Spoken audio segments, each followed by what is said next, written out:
Paul, I've really had one question for you since the beginning of us knowing each other.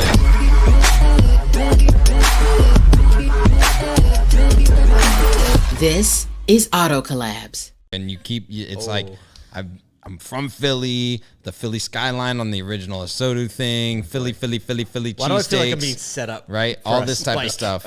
And my question is have you ever run the stairs? Like, have you ever done that, done the thing, all that, you know? Okay, the most recent time I ever ran the stairs was actually with today's guest, David Long. Wow. Did you even know that? No. You did? I had no clue. I was just over here like, where are we going with this? I can't believe you didn't know that, That's but I amazing. understand. So the last time I went up the Rocky stairs... You gotta be kidding me. Dead serious. We're going to have the photo proof of this. We literally just got finished the Asodu Live event in Philly in the middle of the lockdowns, and David Long was in town, and I was like, have you ever seen the Rocky statue? No way. And so we all hopped in the car, and we drove down to the art museum, and we have pictures of all of us standing Rocky, running the steps on a beautiful, cloudy day. Is this real? I feel like This was not a setup. I'm telling you, I'll sign any. any paper you want me to sign right now. So if this podcast, what happens is before we record an episode, we just hit record and somebody comes up with something to say in the beginning, and that was it. And so I didn't know where Kyle was going. Kyle didn't know where Kyle was going. Michael never knows where anyone is going. Michael's still dumbfounded. He's still wondering how he got to Philadelphia. I got nothing to add.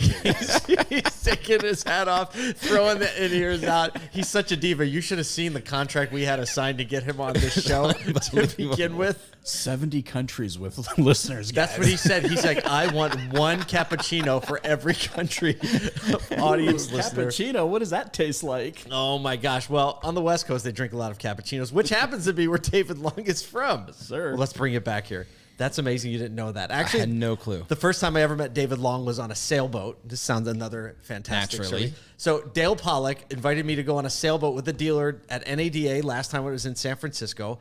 And it was the owner of the group that David Long was with at the time. Why the group name is escaping my memory. But I met David Long for the first time. And his kindness and warmth and just welcoming nature, like we've been friends ever since that day. Yeah, you know what's funny about the times that I initially ran into David Long was in Clubhouse actually, and I'll never forget the very first kind of conversation that he was a part of. And the only way that I remember it is he was talking about how he manages VIN solutions with his team and how he does it on these he calls them periods of the day, kind of like a hockey, and then he has overtime and all this type of stuff. And I just remember thinking in my head, his mode was like, and if they don't do it right, I'll crush them, which is not what he said, but it was that mode of intentionality that was like, no, this is how we do business. And if they don't get it done in that time every day, then they're not doing their job right. But on right there next to it and with such tender love and care is this guy that is just filled with positivity, filled with empathy for not just his team, but actually for the entire industry. Like he has a real empathy Yes, he does. for the auto industry. And Yes, that he is does. unique about David. Michael, when did you meet David? I met David for the first time in person like a month ago, but we had met online, obviously Clubhouse and things of that nature. And it was delightful because, so often you meet people. What's that old saying? Like, be careful meeting people you admire or celebrity you admire in real life because they might disappoint you. It's the opposite. Yeah. Like you said, his positivity, his kindness. On a list that I've made of people who have the warmest embraces, number 1, Mom. Number 2, David Long. Wow, number 2. I'm serious. That's impressive. Because he pulls you in. He has such warmth. And I was just going to say this to oh crap! I said Clubhouse, and now I was about to say piggyback. After this, I'll circle back on that for you. Okay. Yeah, is that he's debunked the myth of leadership in that in order to hold people accountable, you must be difficult, hard, etc. True. No, he set a standard. He holds people accountable, but he shows you that it can happen with, to your point, love and kindness. So we hope you enjoy this episode with David Long. Are we looking at the cameras now? No, it was a gut instinct. Kyle, look at the cameras. We are.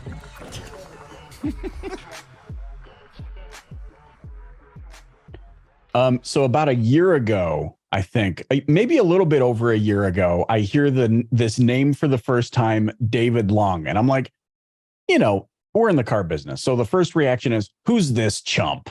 And then all of a sudden he opens his mouth and I'm like, holy crap, this is a person I need to know. This is a person who I must meet, whose hand I must shake. And everything that I felt you might be in real life is exactly who you are. One of the most authentic, caring, genuine, and positive people I think I've met in the industry, at least in the last 6 weeks. At least in the last.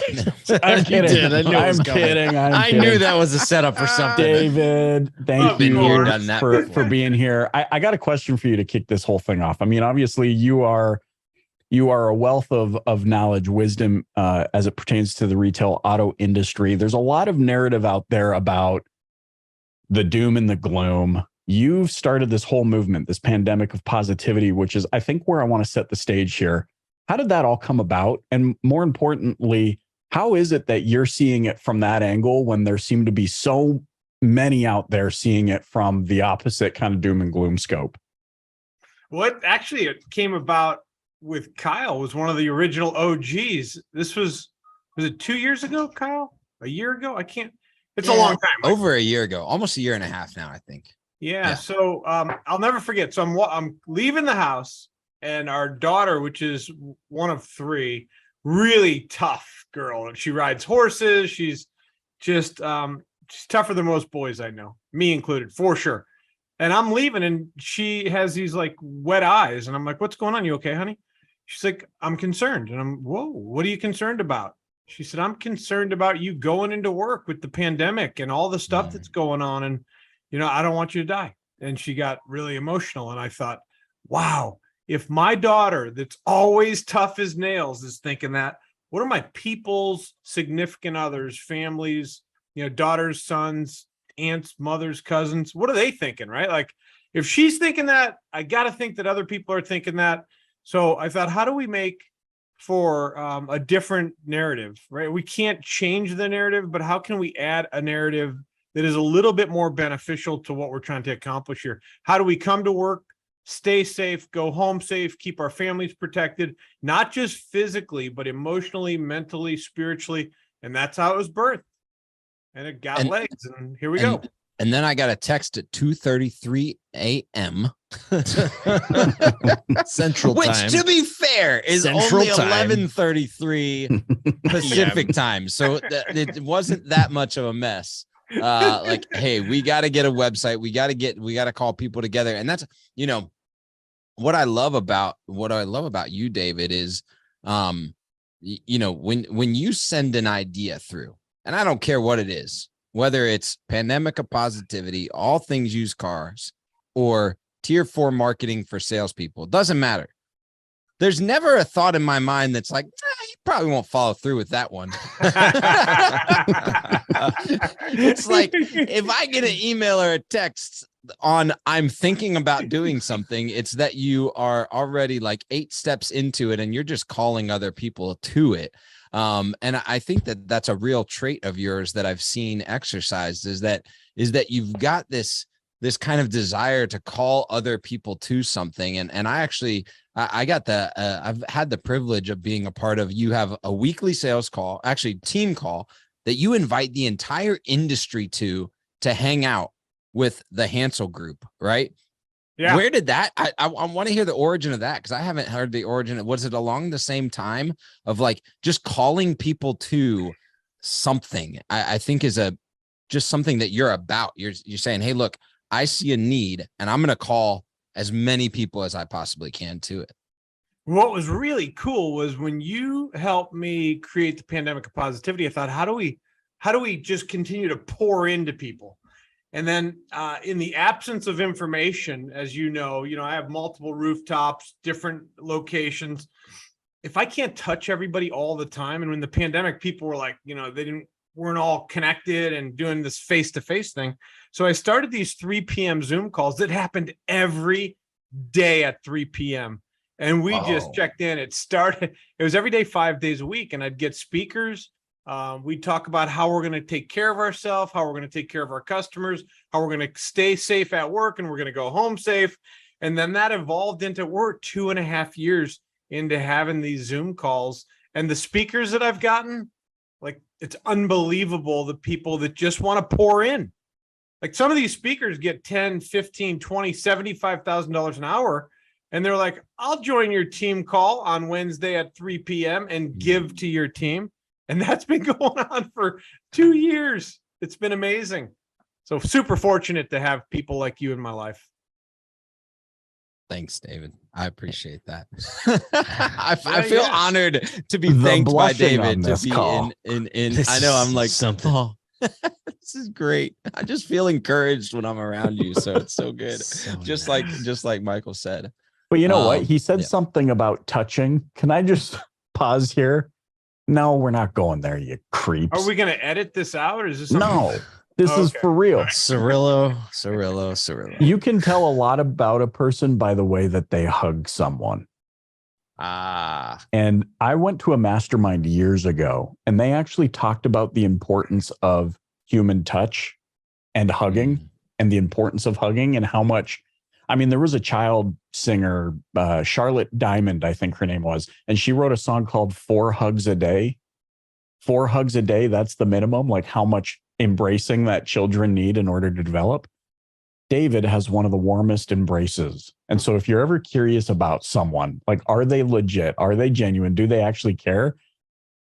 You get a hug from David and you know that all of it is just insanely one of the seriously, I was like, okay, how do I get him to hold me like a baby? My mind only goes to, how can we get a picture of Cirillo and David in a hug, and then just make it a quote graphic that says David has one of the warmest embraces, or one of the warmest embraces in the automotive industry. Well, and so what has to happen is you have to find, like, Cirillo, did you need a step stool for that? Was that what happened? No, I was firmly implanted in his armpit. Well, I mean, that's why these Wednesday calls happen, because I couldn't hug people, so I had to virtually hug people, see their face, see their expressions, and it just, it kept going.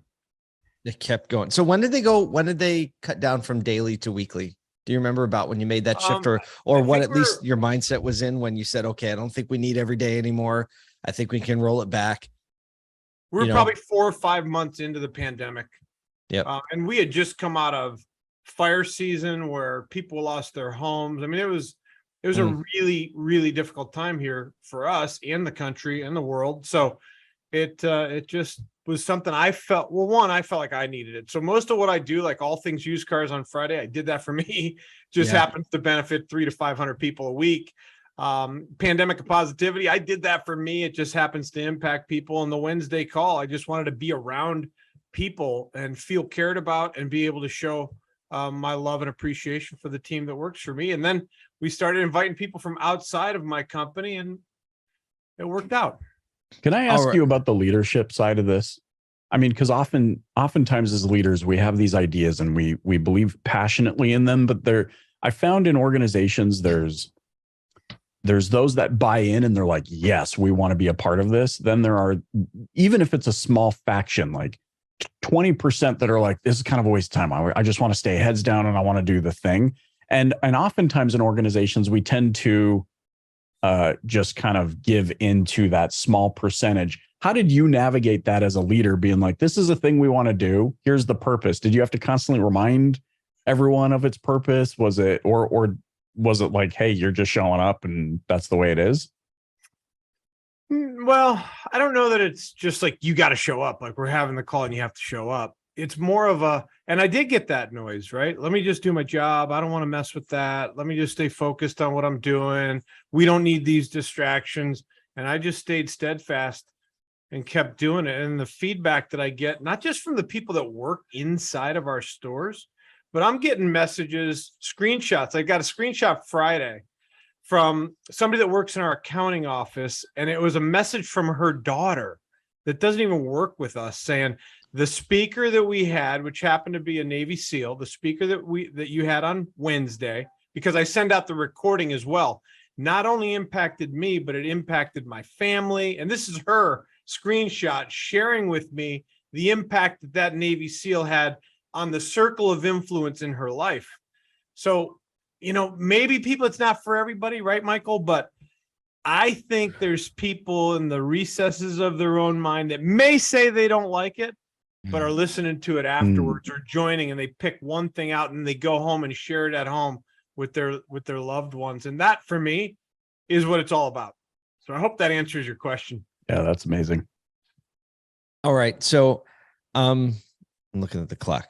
We're having too much fun on this call. Well, here I gotta lean in here because, you know, we've kind of talked this, you know, the pandemic of positivity and these weekly leadership calls, and this is auto collabs, and we're talking about the collaboration, the effort that it takes to push automotive forward and the industry forward. And I just want to be very clear that exactly what David has done in these communities, in building these communities, it's almost the ground level for every other conversation that we've had. For me, I'm gonna speak just like this is. There's no question after this. Maybe there is a question. I am being like filled up with, if everybody doesn't buy into this level of intentionality with the communities that you can touch, right? David's like, I got 1,000 people over here that work. I got 1,000 people, the pandemic of positivity, and I got 300 to 500 a week. And he's like, all right, boom, boom, boom, put my arms around them, give them that virtual hug. And this is the community. Warm embrace is what we're going to call embrace. it. Warm embrace. And this is the community that I need to make sure that I'm crafting and curating and leading and guiding, and whether that be from the front or from the middle or wherever you're doing it from, that this, like, all the technology conversations, all of the new ideas or the innovative things, they literally go nowhere without this. Because I'm just like, I'm throwing a guess out there, David, that you didn't wake up one day and be like, you know what? Zoom calls. That's what's going to make my culture at my dealership great, right? Like that wasn't the thing that like triggered incredible culture. I don't think anyone's ever said that in the history of Zoom calls. Exactly. So I want to even back up from that in some of the things that you've talked about, especially I've heard you talk on All Things Used Cars, but the things that are the groundwork level things that are required to do things like have people showing up to a daily Zoom call, or implementing change, or creating a buy center, or new sales processes, that the ground level practical things that you're doing that are breeding success in those other areas. What are some of those things that you are pointing to that are going, hey, if I don't do those every day, then none of these other things are going to happen? Whoa, that's a big question. So when I think about that, I think about painting the Golden Gate Bridge. And I don't know why it's not gold, by the way, it's red if you haven't seen it. So, you know, how it's There's just no gate. There's no gold. It was Right. named by, Danny Tanner's not even driving across Not it in a even- convertible 24. that was Oh. obviously named by a bunch of marketers. For sure. So what I think about though is, like, it needs to be constant and never ending, right? It just can't stop. I would love for it to, some days I think I'd love for it to stop, but the balls in the air need to stay in the air. And the only way I know how to do that is to continue to move forward, regardless of the noise and the echo and the naysayers, right? Just keep putting one foot in front of the other, trying to impact people in a positive way. And are there haters or people that don't believe? Absolutely. So, but I cannot let that slow me down. I really can't. So what I do is I have different channels. I call them channels, like stations. So I have the video channel, I have which is co-video. I have the YouTube channel. I have a website channel internally that I pour into. So anybody that needs anything at any time is going to get it somewhere, some way, some shape, some fashion. They can go get what they want. And if they don't go get it, it's intentionally getting dropped into their world, and hopefully they're consuming it. I think they are, because our culture is great. Our performance is great, right? The results are great. And guess what? People go home feeling like they just traded a full day of their valuable life for a company that cares. And that, at the end of the day, is the most important thing to me. Paul, I cut you off. That was like 3 years ago. I'm trying to think of what I was going to talk about. I do remember what I was going to say. That was a pandemic's distance ago, right? That was, Just classify it like that. I was going to say something. So we were definitely talking about a lot of the human element side of business. I do want to like tie in for a second the operational side of what you do, because it'd be easy to in a world of, you know, motivational influencers on the internet, it would be easy to look at Pandemic of Positivity and bringing in guest speakers and kind of like the flair and the energy around that to kind of shoebox you into a role where it's like, oh, okay, well, like some people are good with people and some people are good with operations, right? As if they have to be separate. You're a very, very savvy operator whom consult a lot of dealers on operations. You once had the most efficient inventory according to vAuto in the country. And so you're doing a lot of things operationally that are winning. So can we just talk for a second about what are you most focused on in the operations of your business at this period of time, right? So talking about like maybe like the financial markets are different and all that. What are you laser focused on from an operational standpoint? It's a good question, because every department's laser focused on their top three, right? There's not 30 things that we're running around trying to do. There's three, and then there's one hill that we're willing to die on in the next 30 days, right? Each department has their own hill. And once we take a hill, we're not giving that hill back. We're finding the next hill while we keep that plot of land.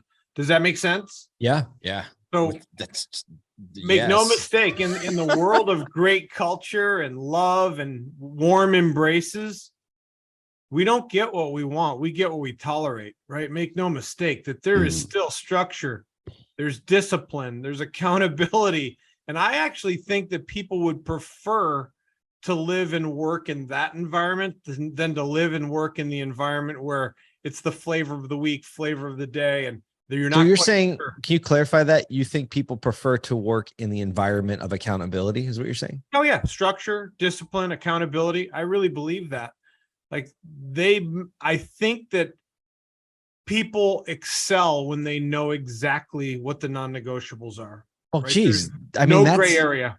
Look, if anyone has ever had a 2-year-old, a 3-year-old, 4-year-old, 5-year-old, 6-year-old, 7-year-old, right? You understand that when you give them some boundaries that you're willing to enforce, they actually get a lot happier. Oh yeah. It's clear. So it's just human nature, right? I think so. Yeah. So I don't want you to think it's just all warm embraces every day, to Michael's point, right? There is a culture of accountability that I think people like to excel in. So what's the hill? What's the hill that you're taking on this month or this quarter or this season? So my hill, my personal hill, is I just opened my 59th buy center, and in that 5.9. So inside of the 59th, there's KPIs and checkpoints that I personally took the accountability that I need to be at the 10th, which is 2 days from now, the 15th, the 20th, and ultimately at the end of the month. So your group has 59 buy centers? I'm glad you asked it that way. No, I've personally helped open 59 buy centers, which is a whole different life that I live. And that starts at 5 a.m. And I consult for a lot of different dealers throughout the country and teach them how to open up and manage a buy center. Yeah. And buy cars that they can't get at the auction. It's been a lot of fun. And so what makes, give us like the 2 to 4 things that make a great buy center? The right people, right? I think what most dealers do, by the way, the car industry is over 100 years old. The buy centers are the most profitable department that isn't at every dealership in the world. Like you could have a great sales department, service department, parts department, collision center, but a great buy center, they're not on every corner operating efficiently. And I ask people why. And the reason is because it requires a completely different approach and a completely different skill set, one of which most dealers don't possess. So you go get your salesperson and your sales manager and think you're going to buy cars from private party sellers. That is not the approach that I've ever seen work. Right? There's a completely different strategy. It's like being in a completely different industry. Right. So 59 successes later, or 58 successes and one pending success because you just opened it. Right. What is the approach difference? Like give us the fundamental difference in approach. So when we hire somebody, we don't hire somebody with automotive experience. My experience, my team's experience is to hire somebody that was a barista or a lot porter or somebody that was a telemarketer and give them a role that they can excel at. That's very, very simple and gives the guest an amazing experience. So, you call most dealers and say, I want to know what my car's worth. What do you generally get, Kyle? You get, hold on. Well, do you have the VIN? Send me 10 pictures. You got to come down, show it to my manager. Your presence is your power, all of that type of stuff. It's a Monday, and Mondays cars are a little lower. Right. I got to walk out onto the lot and see if it's there. Let me physically touch it. If you had a barista, if you gave me a barista and gave me 1 hour with them, I just use barista as an example because some of the best agents I've had were baristas. I could have them giving you an instant cash offer in 3 minutes on the phone without a VIN number and without asking 1,000 questions. It's just, it works. Wow. And so, and I my perception, especially in the world of like having KBB ICO or a van or a VinQ or anything like that, is not just the inbound volume that you take, but the outbound volume that has to happen. Because there's even more of a numbers game on the buy side than there is on the sell side. Right. And so you have to be able to execute that quickly, one, from a customer perspective, but also just from a volume of outreach, both inbound and outbound. So that speed, that speed to the customer and that 3-minute appraisal without a lot of necessary barriers is really important to being efficient in that buy center. And the minute you slow that down, like things go off the rails really quickly. It is so true. And it's so simple. That's why most dealers can't do it. They overcomplicate it. Right? That was a loaded statement right there. He said it's so simple. That's why most dealers can't do it. It was like, well, that's why I figured it out because I'm such a simple-minded guy. Like I couldn't do anything that was over complex. So it's just it works out well, and it's good for the consumer. Not only that, it really helps the customer, right? They can get a number. They don't have to sell their car. They don't have to buy a car from us to sell their car here. And it's just a win-win all the way around. so it's funny. This underscores something, this longstanding debate, though, in the industry where, especially we see it with dealer versus vendor and vice versa. It's like, don't talk to me about this because you've never done it. And it's like, yeah, well, you don't talk to me about this because you never done that. What you're saying here is, oh, wait, it's completely teachable. It's so simple. As a matter of fact, speaking of simplifying, I actually hired 2 guys with MBAs from MIT to simplify an A/B test, every word track, every script, every piece of the process, and they helped me perfect it over 8 years ago. Oh, wow. So it's there. It's ready to go. Well, I a lot of times we've been kind of asking people as we wrap up, if you were going to encourage dealers one thing right now to be making sure that they have in line, in place, and in their stores, what would that be? And I'm going to venture a guess that you're saying find a way to implement a buy center. Is that right? That would be the second thing. Okay, second thing. Good. Give me the number one thing. I'm Right ready for after. it. Hit me with it. Find a way to impact people. Find a way to leave people better than you found them. Create a culture of caring, because everything else can sort of spin off of that. Mm-hmm. But if you don't have that, I think it's really difficult to build anything. But now the second thing is, I would say, making sure you have a strategy that doesn't miss opportunities to acquire inventory, especially in the market we're in right now. Like if you don't know what your trade efficiency, your look to book is, your buy center strategy, your service drive conversion, you're probably not as dialed as you need to be in this economy, or right now in this marketplace, I should say. David, thank you so much. We're going to be seeing you at ASOTUCon, and you'll be, I think we've got you planned for like 18 stages. No, Bring I'm your just running messing with shoes. you. Yeah. Bring your running shoes. No, but we are definitely hosting all things used cars. David will be a part of a lot of other conversations there. And you might get the warm embrace that Michael Cirillo is having. And David, just thanks so much. Thanks so much for joining us on Auto Collabs. Always just a pleasure hanging out and chatting with you. Guys, it's great to see you. I'll see you in less than 30 days, right? Is that about it? Yes, sir. It's awesome. Great to spend time with you. I'll see you soon. All right. Thanks, David. Look, guys, every time that I've ever been on the phone, Zoom call, clubhouse room, anything that I get to hang out with David Long, I get some piece that is additional than what I knew before, right? Texture? And from a texture in the way that he implements and the way that he's careful about the way he approaches people or processes. There's probably some things that I can just go, yep, that's what David's going to say, the answer to that one. But then he'll give this texture, and he's so poignant and careful with his words. I even just love the fact that we would ask him a question, and so many people just kind of like, boom, they hit you. And he would just take that pause, right? Mm-hmm. And be thoughtful and present with his words and his thoughts. And man, what an encouraging guy to hang out with. So this is like that. Michael was going to say this thing. Michael, it's your turn to say something. Why are you always? What? Oh, he's going to pull his earbuds out and he's going to walk away in anger. Go Italian. There's 100 million Italians. Once you've met one, you've kind of met all of us. Oh, well, you can say that. Yes, I can.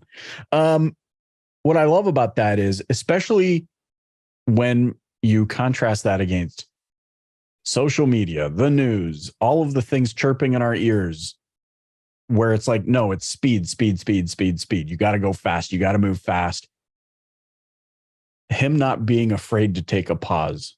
He pauses so he can accelerate, because, like, to your point, what he hits you with, you're like, whoa, there's so much in there.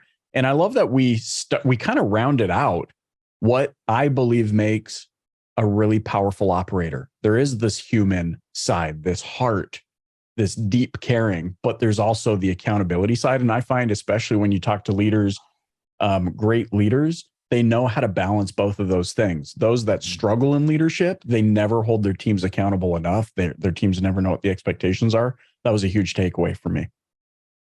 Finding someone that can balance it right without being volatile, I think, is a key. Because, like, when you hold both of those things, if your team is asking, which one am I going to get, right, that would be an unhealthy way to go about it. Right. Because that's a volatile personality that people can't trust. And he does seem to have found the balance, because everywhere you go and you look at, the different groups he's worked with the fact that he has, these buy centers across the country, he helps people set up the pandemic of positivity. And just, man, whenever I see him around a group of people, like at NADA, we got to see him around, Dale Pollack and Jonathan Smoke and Tommy and all these people. You just watch balance the business side and the people side as if they belong together, right? Which is why it's so rare to see somebody execute on both sides of that, right? But when you do, it stands out. We hope that you take a little bit away from this interview and maybe even just implement a little bit of it into your business today, whether it's your store, you're an industry partner, because one thing is for sure, the more we can embrace that balance like David does, I think the better the whole industry will be. On behalf of Michael Cirillo, Kyle Mountsier, myself, we'll see you next time on Auto Collabs.